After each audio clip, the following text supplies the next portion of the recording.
Anija luftarake më e madhe në botë, USS Gerald Ford, është rikthyer në bazën detare të Sudës në Kret, pas përfshirjes së saj në operacionet ushtarake në lindjen e mesme.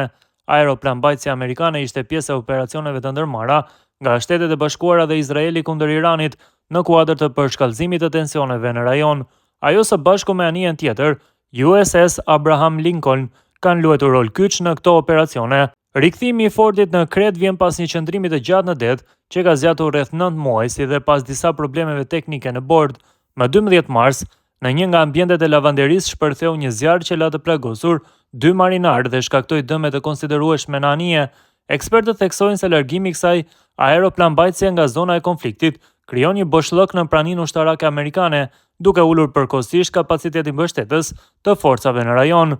Megjithatë, prania e anijeve të tjera shoqëruese dhe kapacitetet e tyre mbrojtëse pritet të zbusin ndikimin e menjëhershëm të kësaj tërheqjeje.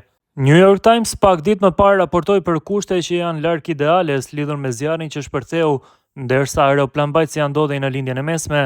Shkalla e zjarrit që shpërtheu në aeroplanmbajtësen amerikane USS Gerald Ford, të stacionuar për javësh në lindjen e mesme, ka qenë edhe më e madhe se ç'kishte raportuar Komanda Qendrore e SBA-s.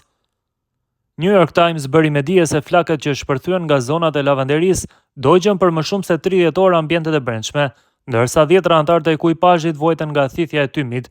Marina amerikane tha në një deklaratë se zjarri në anijen më të madhe luftarake amerikane u kontrollua, nuk ishte i lidhur me luftime dhe shkaktoi lëndime jo kërcënuese për jetën e 2 marinarëve. Edhe pse e njëjta deklaratë tha se operacionet luftarake në anijen 100 tonëshe, e cila është vendosur në detin e Kuq, nuk u prekën nga zjarri. Raporti New York Times paraqiste një version tjetër të ngjarjes. Siç u raportua në mënyrë karakteristike, kushtet për ekuipazhin dhe krahun ajror, prej rreth 4500 personash në anijen me vlerë 13 miliard dollar, ishin larg ideales.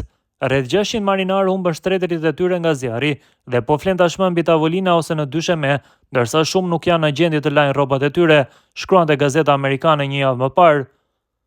Sipas zyrtarëve ushtarak amerikan dhe raporteve të anëtarëve të ekuipazhit, zjarri shpërtheu në lavanderinë kryesore të aeroplanmbajtëses më të madhe amerikane, në kanalin e ajrit të një thare seje, përpara se të përhapej përmes kanaleve të ajrit në pjesë të ndryshme të tjera të anijes. Zjarri u vu përfundimisht nën kontroll pasi marinarët luftuan me flakët për më shumë se një ditë në disa seksione të aeroplanmbajtëses. Kujtojmë se aeroplanmbajtësia amerikane ka qenë në mision për 10 muaj dhe ishte përballur gjithashtu me një problem me tualetet para pak javësh, kur u bllokua po në bazën amerikane në Kret.